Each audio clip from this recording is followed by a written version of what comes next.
తెలంగాణ అసెంబ్లీలో ఇవాళ బీసీ బిల్లుకు ఆమోదం లభించింది. ఈ నేపథ్యంలో మంత్రి సీతక్క ఎక్స్ వేదికగా ఆసక్తికరమైన ట్వీట్ చేశారు. అందులో మా నాయకుడు రాహుల్ గాంధీ సూచన మేరకు సీఎం రేవంత్ రెడ్డి క్రియాశీల నాయకత్వంలో మేము తెలంగాణ శాసనసభలో తెలంగాణ పంచాయతీరాజ్ సవరణ బిల్లు 2025ను గర్వంగా ప్రవేశపెట్టాం.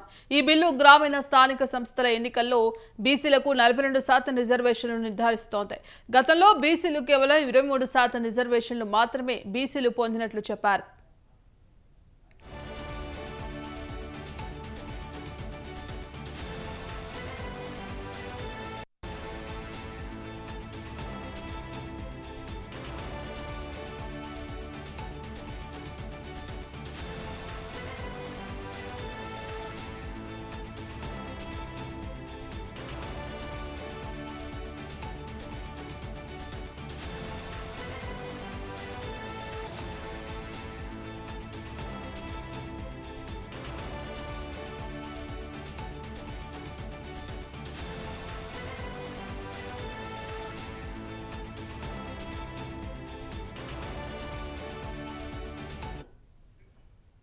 ప్రజాప్రభుత్వం బీసీల వెనుకబాటుతనాన్ని అంచనా వేయడానికి ఇంటింటికి సమగ్ర కుటుంబ సర్వే శాస్త్రీయ కులగణనను నిర్వహించింది.